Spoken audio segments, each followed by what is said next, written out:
Hey there, Flutter enthusiasts. Welcome back to another exciting episode of Flutter Sky, your go-to channel for all things Flutter. If you've been itching to start building awesome Flutter apps, but don't know where to begin, you're in the right place. By the end of this video, you'll have your Flutter environment up and running smoothly on your Windows system.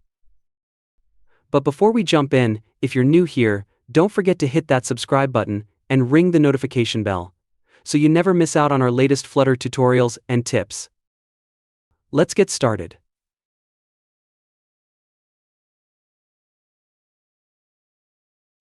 The first thing we need to do is fire up our browser and search for the Flutter SDK.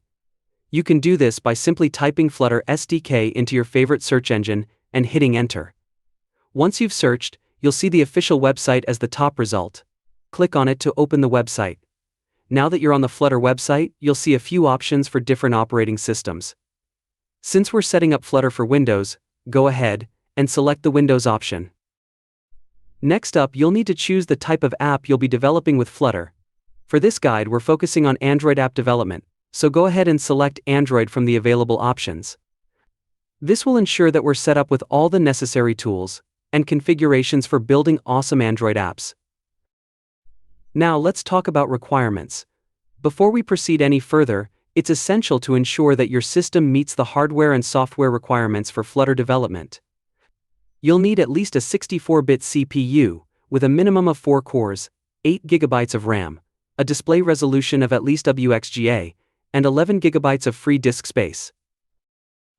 Alright, now that we've got the hardware sorted, let's move on to the software requirements.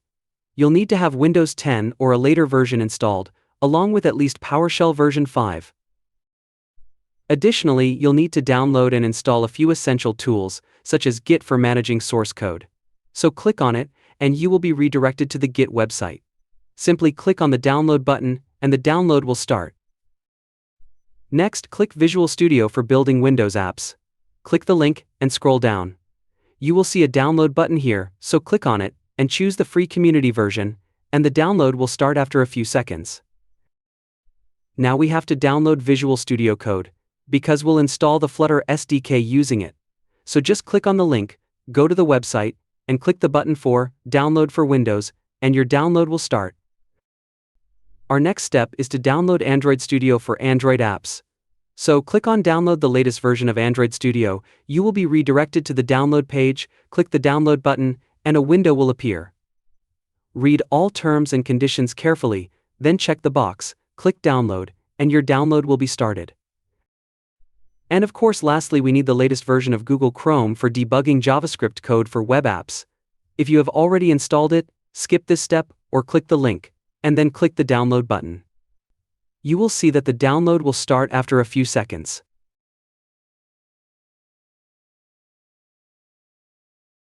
Now that we've downloaded all the necessary tools, it's time to roll up our sleeves and get down to business.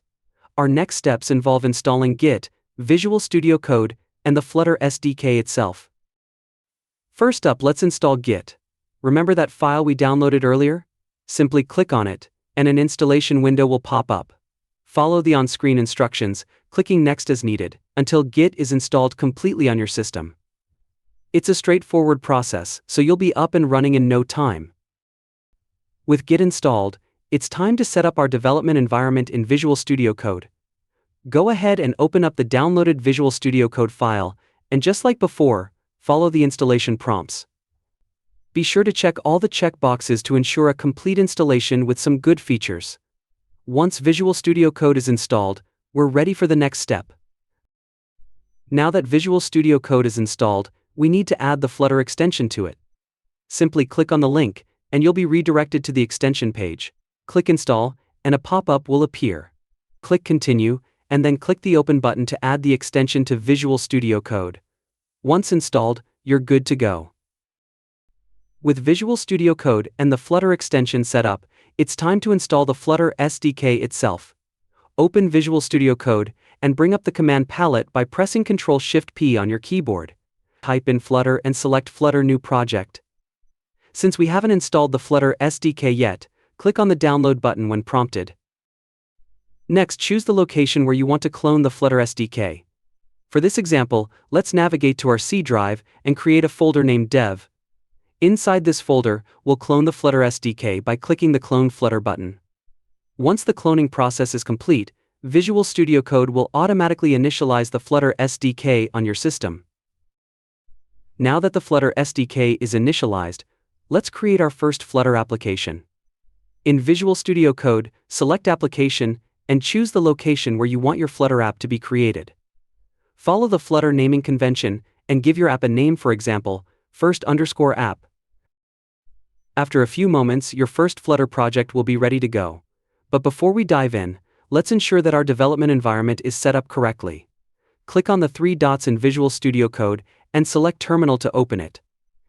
In the terminal, type the command Flutter Doctor and hit Enter. Take a look at the output of Flutter Doctor. You'll notice that some sections are green, indicating everything is good to go. However, there may be sections in red or yellow. For example, if you see the Android toolchain section in red, it means you haven't installed it yet, which is necessary for developing Android apps. Similarly, if Chrome or Visual Studio are in red, you'll need to install them for web and Windows app development. In this case, since Android Studio is in yellow, indicating it's recommended but not required, let's go ahead and install it to resolve the Android toolchain issue.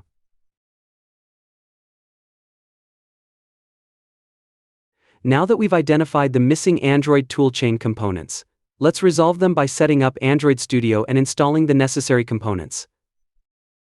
First, locate the Android Studio executable file that you downloaded earlier and double-click it to open the installation wizard. Follow the on-screen instructions, clicking Next as needed, and then click Install to begin the installation process. Android Studio will take some time to install, so sit back and relax while it does its thing.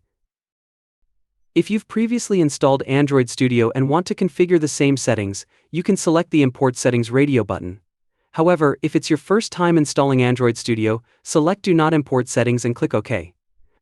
Next, you'll be prompted to choose whether to share usage statistics data with Google.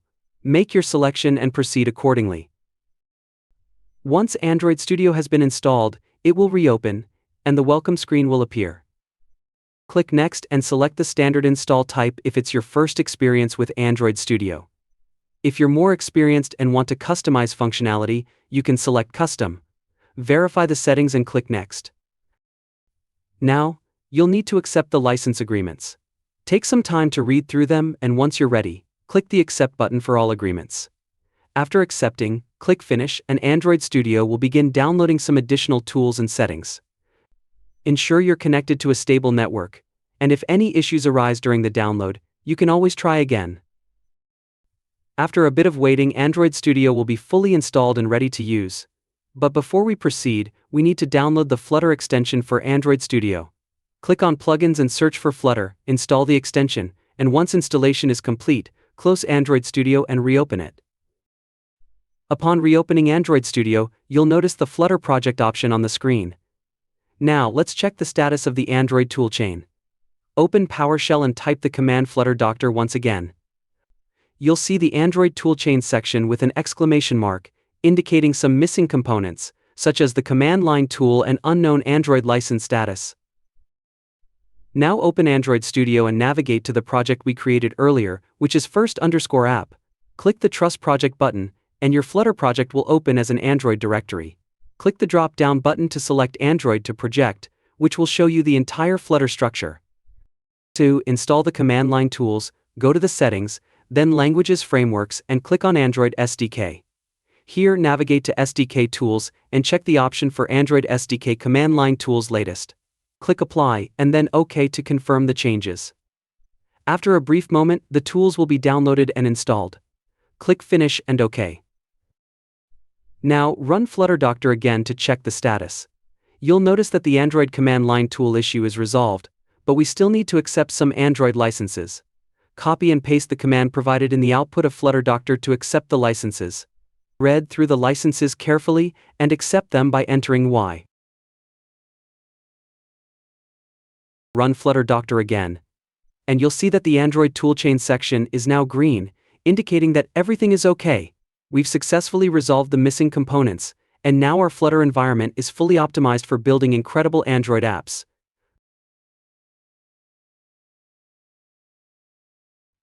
Great job! We've successfully resolved the Android toolchain issue, but there are a couple more hurdles to overcome before our Flutter environment is fully optimized. Let's tackle them head-on. The next item on our checklist is Chrome, which we downloaded earlier. Double-click the Chrome installation file to kick off the installation process, and after a short while, Chrome will be installed on your system. Once the installation is complete, run Flutter Doctor again to verify. You'll notice that the Chrome section is now green, indicating that we're good to go for web app development. Now on to the final piece of the puzzle, Visual Studio for Windows app development. Double-click the Visual Studio setup file to begin the installation process. Follow the on-screen instructions, clicking Continue as needed, and Visual Studio Installer will be downloaded and installed. After Visual Studio Installer is installed, we need to install an additional component for Windows app development. Check the box for desktop development with C++ and hit the Install button. Make sure your internet connection is stable during this process, as it may take some time to download and install the necessary components. With Visual Studio and the required component installed, it's time for the moment of truth. Run Flutter Doctor one last time to ensure everything is green and good to go. You'll see that every section is now green, indicating that our Flutter environment is fully set up and ready for action. And there you have it, folks. We've successfully set up a complete Flutter environment on our system, paving the way for endless possibilities in app development. In the next video, we'll dive deeper into understanding the complete structure of the Flutter project we created in this video. But for now, don't forget to like, subscribe, and hit that notification bell so you never miss out on our latest tutorials and guides.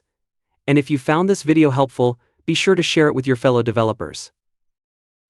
Until next time, happy coding, and I'll catch you in the next video.